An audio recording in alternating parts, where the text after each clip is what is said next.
I think about, man, I have to perform songs every single night or every other night. Everyone Bruno knows Mars turned 39 this past October, and somehow that milestone landed at the exact moment his name was trending for reasons that had nothing to do with music. Headlines about debt, whispers about his marriage, comment sections full of confident strangers who all seemed to know something the rest of us didn't. But strip away the noise, and what's left is one of the strangest, most improbable career arcs in modern pop music, a story that doesn't need exaggeration to be remarkable. This is that story told straight, with the rumors placed exactly where they belong, labeled as rumors, not truth. Peter Gene Hernandez was born in Honolulu in October 1985, into a family that treated music less like a hobby and more like a job description. His parents ran a musical review act in Waikiki, the kind of tourist circuit show where kids performed alongside adults because that's simply what the family did for a living. By the time he was 4 years old, Bruno was already part of that act, and those who worked the Waikiki circuit in the early 90s remember a small kid with an uncanny ability to hold a stage. He earned the nickname Little Elvis for an act that had him channeling the king's mannerisms in miniature, and it wasn't a gimmick that faded quickly. He kept performing that bit for years, refining it as he grew. His early exposure to the entertainment industry wasn't limited to Hawaii's tourist stages. As a child, he landed a small role in the 1992 film Honeymoon in Vegas, playing a young Elvis impersonator, which fit his act perfectly. It was a minor part in the grand scheme of Hollywood, but it planted something, the idea that performing could be a path, not just a family tradition. Local Honolulu press coverage from that era occasionally singled him out as one of the more polished child performers on the tourist circuit, which is a notable thing to say about a kid who wasn't even old enough for middle school yet. He was, by every account from people who saw those shows, a genuine novelty. Not because a child performing was rare in Waikiki's entertainment scene, but because he was actually good at it, night after night, in front of paying tourists who had no particular reason to be forgiving of a mediocre act. Still, nothing about his childhood suggested the life he'd eventually build was guaranteed. If anything, the reverse is true. His teenage years were considerably harder than his childhood stage career would suggest. Child performers who log hundreds of shows before puberty don't have a great track record of translating that into sustained adult careers, and for a stretch of his adolescence, it genuinely looked like Bruno's story might follow that more common, less remarkable arc. When Bruno was in his early teens, his parents separated, and the family act that had defined his entire childhood came apart with it. The steady income and structure that came from nightly shows disappeared almost overnight. In interviews over the years, Bruno has spoken candidly, if briefly, about a stretch of real instability during this period, inconsistent housing, tight money, and a level of financial precarity that most future pop stars don't experience. He's never turned this period into a poverty tourism story for the cameras, but he also hasn't hidden that it happened. It's part of why, when people try to paint him purely as a lucky kid who was handed a career, the timeline doesn't actually support that reading. Whatever came later, it wasn't handed to him. At 18, in the summer of 2003, Bruno moved to Los Angeles to try to make it as a professional musician. Like almost every young performer who's ever taken that leap, the first years were rough. He bounced between apartments, took odd jobs to cover rent, and eventually landed a development deal with Motown Records in 2004. It looked on paper like the break he'd been chasing. In practice, the label reportedly didn't know how to market him, unsure whether to push him as a Latin pop artist or something else entirely, and within roughly a year, he was dropped without ever releasing an official single under the deal. For a lot of artists, that kind of early rejection ends a story. For Bruno, it turned out to be a redirection rather than a dead end.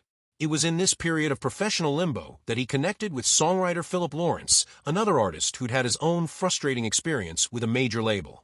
The two started writing together, eventually joined by producer Ari Levine, and out of that partnership came the Smeezingtons, a production and songwriting trio that would go on to quietly reshape mainstream pop before Bruno ever released a solo album under his own name. Working out of a modest studio in Hollywood, the three of them wrote and produced songs for other artists, studying hit records obsessively to understand what made them work. That unglamorous, invisible period of grinding as a songwriter for hire is arguably the most important chapter in his entire career, because it's where he learned the mechanics of a hit before he ever tried to have one himself. This is also the part of the story that gets skipped over most often in shorter recaps of his career, probably because it doesn't have a single dramatic moment to point to. There was no discovery story, no viral talent show clip, no overnight signing. It was years of unglamorous studio work, writing songs that other artists would end up performing, and slowly building a reputation inside the industry as someone who understood pop songwriting at a structural level most performers never bothered to study. By the time his own name started appearing on album covers, he'd already spent years functioning as a ghostwriter for other people's careers, which is a very different kind of apprenticeship than the one most pop stars go through. The breakthrough came through other people's records first. The Smeezingtons wrote the instantly recognizable hook for Flo Rida's Right Round, a song that became a global #1 hit and helped establish Bruno's name within the industry, even though most casual listeners had no idea who was behind it. That was followed by writing contributions to B.O.B.'s Nothin' on You, another commercial smash.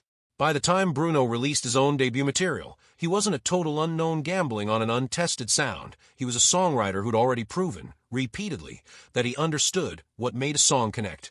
His proper solo debut arrived with the 2010 EP, It's Better If You Don't Understand, a quiet, low-key release that came and went without much fanfare. Just months later, everything changed with the release of Doo-Wops and Hooligans in October 2010.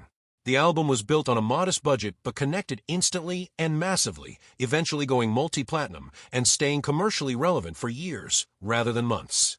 Singles from that record, including Just the Way You Are and Grenade, became genuine global phenomena, racking up chart records and turning Bruno, almost overnight by industry standards, into one of the most bankable pop stars in the world.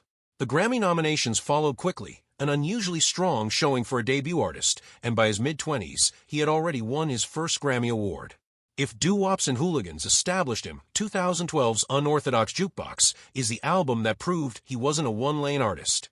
Rather than repeating the same pop radio formula, Bruno and his collaborators pushed the record in several different stylistic directions at once: reggae-inflected rhythms, glam rock swagger, disco shimmer, all stitched together under one artist's voice. Industry reporting at the time suggested this wasn't the safe, radio-friendly album his label initially wanted, and that Bruno pushed hard to keep the more eclectic material rather than smoothing it into something more predictable. The gamble paid off. Locked Out of Heaven, the album's lead single, became a massive worldwide hit, and the record itself won Best Pop Vocal Album at the Grammys. Then came Uptown Funk, released in late 2014 as a collaboration with producer Mark Ronson. It's hard to overstate how large that song became. It sat at #1 on the Billboard Hot 100 for 14 consecutive weeks, one of the longest runs in the chart's modern history, and it became a genuine cultural moment, the kind of song that showed up in flash mobs, wedding playlists, and commercials for years afterward. It also picked up Grammy wins for Record of the Year, cementing Bruno's status not just as a hitmaker, but as one of the defining pop voices of that entire decade. Rather than chase the momentum of Uptown Funk with something safe, Bruno went in a tighter, more retro direction with 2016's 24K Magic. The album leaned hard into 80s and 90s R&B and funk influences, and at just 9 tracks, it was noticeably shorter than most major pop releases of that era. That brevity was reportedly intentional. Bruno has talked about wanting the album to feel like an uninterrupted party mixtape rather than a bloated, filler-heavy release. The gamble on a shorter, more focused, retro-leaning project worked spectacularly. 24K Magic swept the top categories at the 2018 Grammys, winning Album, Record, and Song of the Year in a single night, a rare feat for any artist. The accompanying world tour ran for roughly 2 years and became one of the highest-grossing tours of the decade, taking him across 6 continents. Then, in 2021, Bruno pulled off one of the more unexpected pivots of his career by forming Silk Sonic with longtime friend and collaborator Anderson .Paak. Rather than another Bruno Mars solo album, the pair released An Evening with Silk Sonic, a full-blown homage to early 70s soul and funk, recorded largely with vintage analog equipment to capture an authentically retro sound rather than simulating it digitally.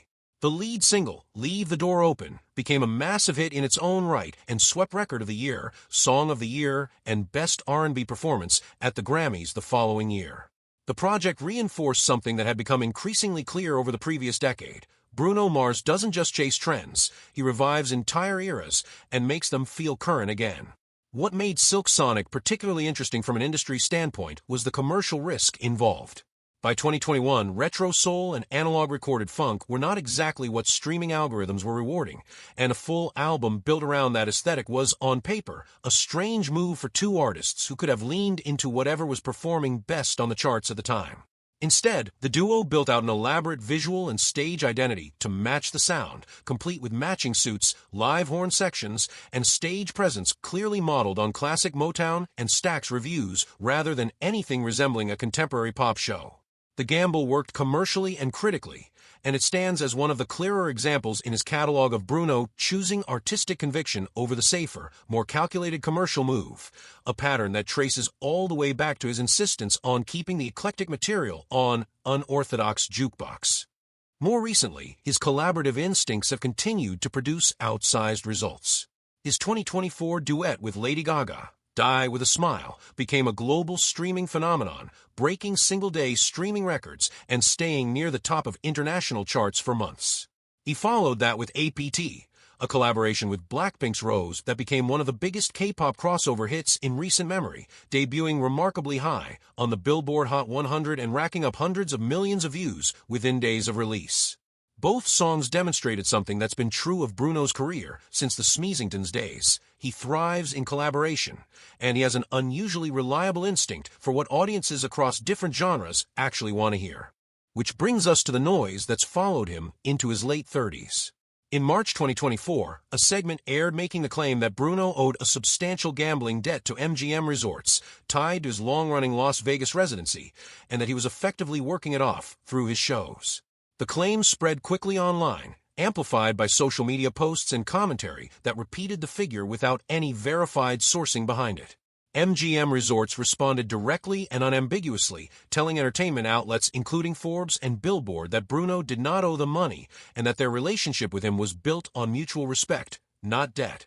That denial was reported by multiple major outlets, and there's no verified reporting or on-the-record confirmation from Bruno, MGM, or anyone with direct knowledge that contradicts it.